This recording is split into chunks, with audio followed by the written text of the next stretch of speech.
السلام عليكم. ان شاء الله الفيديو ده هيكون مفيد للناس كلها، بس انا هختص به الطلاب لاني طالب زيكم. ازاي انا كطالب قادر ان انا اذاكر وفي نفس الوقت بتعلم مجال تاني خارج دراستي، وفي نفس الوقت بتمرن وبعمل فيديوهات زي ما انت شايف دلوقتي، وفوق ده كله عندي وقت فاضي اعمل اللي انا عايز اعمله. لو واحد بيتفرج ممكن يقول لي ازاي انت بتعمل ده في حدود يومك اللي هو 24 ساعة؟ هل ممكن ده يحصل؟ ممكن ده يحصل، وتعالى هقول لك ازاي. عشان تعمل ده كله لازم تدخل يومك جوه منظومة مكونة من جزئين. الجزء الاول اللي هو التخطيط، الجزء الثاني اللي هو السيستم او النظام. التخطيط هو اللي هيعرفك الطريق قدامك وهيعرفك انت هتمشي ازاي، واتكلمنا عنه في الفيديو اللي فات بالتفصيل. الفيديو هيظهر فوق هنا او هنا، انصحك تشوفه عشان تكمل معايا في الفيديو ده. لكن السيستم هي الطريقة اللي انت هتعمل بيها الحاجة، وهتسعى ان الطريقة دي تكون بتسهل وبتسرع عليك القيام بالشيء اللي انت عايز تعمله. مثال عشان اوضح ايه الفرق بين التخطيط والسيستم. لو انا مثلا عايز ارتب الاوضه اللي انا قاعد فيها دي، التخطيط هو انا هعمل ايه؟ هشيل الكتب مثلا، هرتب هدومي، هكنس الاوضه وغيره من الحاجات اللي انا هعملها جوه الاوضه. التخطيط هو الخطه اللي انا بحطها عشان اوصل للنتيجه. النتيجه في الحاله بتاعتي دي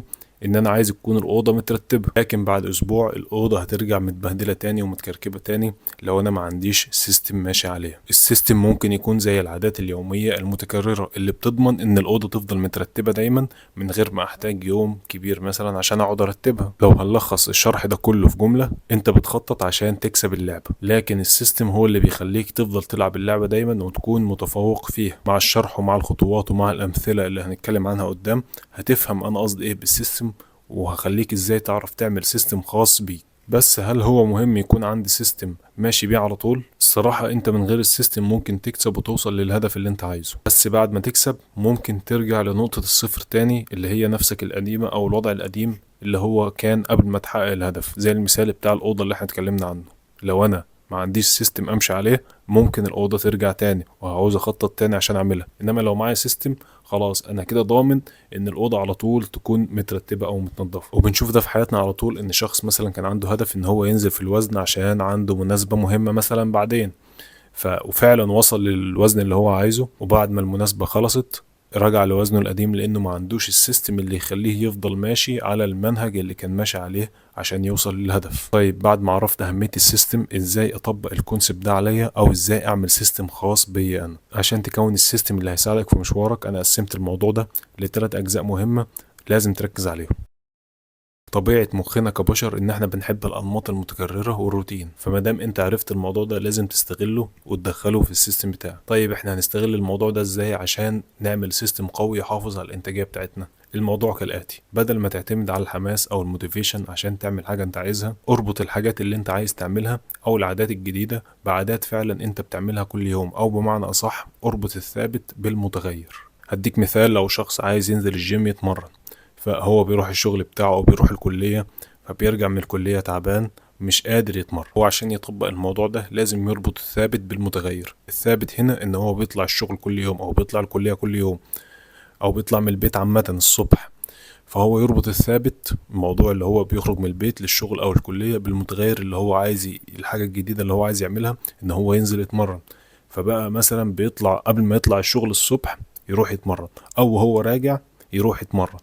فهو بعد فترة بشكل تلقائي هيبقى طالع الصبح رايح يتمرن وهو مش حاسس ان الموضوع ده حاجة تقيلة عليه او حاجة جديدة عليه، وهو راجع برضه ممكن يروح يتمرن. انا عن نفسي كنت بعمل كده فترة من الفترات. لما تربط حاجة متغيرة بحاجة ثابتة في حياتك مع الوقت هتلاقي نفسك ماشي في اتجاه هدفك من غير ما تحس ان هو تقيل عليك. والشاطر الذكي اللي هيربط كذا عادة هو عايز يعملهم ببعض بحيث يكون الموضوع سلس بالنسبة له، ومع الوقت يكون بيعمل الموضوع اللي هو عايز يعمله بشكل لا واعي. الفكرة ان هو يعمل سلسلة عادات، وانت بتعمل السيستم بتاعك او انت ماشي فيه حاول تقلل التركيز بتاعك من على الاهداف والنتائج، وحاول تركز اكتر على العادات اليومية بتاعتك، لان العادات هي دايما اللي بتسبق النتائج. فلو انت دايما بتعمل عادات بشكل كويس ومش مركز على النتائج، فبشكل تلقائي هتلاقي النتائج طالعة كويسة وأحسن كمان من اللي انت متوقعه. لأن باختصار الناس مش بتقرر مستقبلها، بل الناس بتقرر العادات اللي هي هتعملها دلوقتي، وعاداتها هي اللي بتقرر مستقبلها.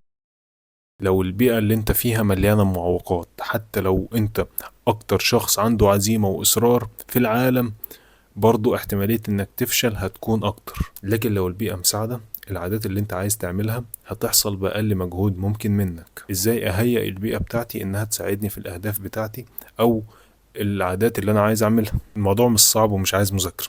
لو انت عايز تنزل في الوزن ما تخليش التلاجة فيها اكل غير صحي. لو انت عايز تذاكر ما تخليش الوصول للمعلومة او الكتاب صعب، خليه دايما قدامك، خليه مفتوح على الدرس اللي انت عايز تذاكره مثلا. سهل الموضوع على نفسك على قد ما تقدر. مش المقصود بالبيئة بتاعتك البيئة اللي حواليك بس، بل كمان قصدي على البيئة الإلكترونية، الناس اللي انت بتتابعها، المحتوى اللي انت بتشوفه، المدخلات اللي داخلة عقلك كل يوم وعلى طول. في دراسات أثبتت إن أجزاء من شخصيتك بتتكون على حسب الحاجات اللي انت متابعها، على حسب البيئة الإلكترونية اللي انت حاطط نفسك فيها. باختصار حاول تحسن البيئة اللي حواليك. ازاي؟ انك تقلل الفجوة اللي بينك وبين تحقيق الهدف. حاول تحسن البيئة الإلكترونية بتاعتك. شوف انت بتتابع مين، شوف المحتوى اللي انت بتشوفه، شوف ايه كل يوم بيدخل دماغك، لان ده مع مرور الوقت هيكون جزء منك. كلنا بنسمع الجملة دي على طول بس مش عارفين نطبقها ازاي. دايما دور على الطريقة الافضل للوصول لهدفك، والحقيقة دايما في طريقة افضل، ولو مفيش افضل هتلاقي اسرع، ولو مفيش اسرع هتلاقي طريقة اقل مجهود. يعني مثلا انا كان بياخد مني وقت ومجهود ان انا احضر المحتوى بتاعي، اجمع افكار واكتب سكريبتات واصور امنتج الفيديو. فعملت سيستم وقوالب على برنامج نوشن بتساعدني ان انا اعمل الموضوع ده باقل مجهود ممكن، من غير ما افكر كتير ومن غير ما اضيع وقت كتير. فالموضوع ده وفر عليا جهد ووفر عليا وقت. بالنسبة للتمرين لقيت نفسي مثلا بتعب في ايام، او في ايام تانية مش بيكون عندي وقت، فعملت جدول للتمرين بيتماشى مع ظروفي ووقتي ومجهودي. لقيت مثلا في حاجات في يومي بعملها بشكل متكرر ومش بتعوز مني نشاط ذهني او تفكير، فبقيت مثلا بخلي الاي اي هو اللي يعملها، او بخلي اي حد تاني يعملها بدالي. فدايما فكر بذكاء. فكر هل ايه اللي ممكن يساعدني في المشوار بتاعي؟ هل في اداة ممكن تساعدني؟ هل في برنامج ممكن يساعدني؟ هل في شخص ممكن يوفر عليا المشوار الطويل ده؟ هل في حد ممكن اتعلم منه ازاي اوصل بسرعة؟ هل في طريقة ان انا اخلي النظام بتاعي او السيستم اللي انا ماشي عليه سهل وسلس بحيث ان انا استمر عليه اطول فترة ممكنة؟ دايما اسأل نفسك الاسئلة دي وهتلاقي اجابات. ممكن ساعات ما تكونش الاجابات او التغييرات تكون كبيرة، بس على الاقل هتكون تغيير بسيط للافضل. وختاما نختم بقول النبي صلى الله عليه وسلم: احب الاعمال الى الله ادومها وان قل. مش لازم عشان انا بعمل ده كله في يومي فانا بعمله باكمل وجه، بل في حاجات بعملها بنسب قليلة، في حاجات بعملها بشكل ضعيف النهاردة عشان مثلا تعبان او ما عنديش وقت، لكن بحاول ان انا ما اقطعش عن اللي انا بعمله على قد ما اقدر. وبس كده. ما تنساش بقى تشوف الروابط اللي في الوصف، ولو انت على المنصات التانية تقدر تشوف الروابط اللي في البايو. وما تنساش تتابعنا على الانستا لو حابب، ولو حابب تحجز استشارة معايا الرابط في الوصف. والسلام عليكم.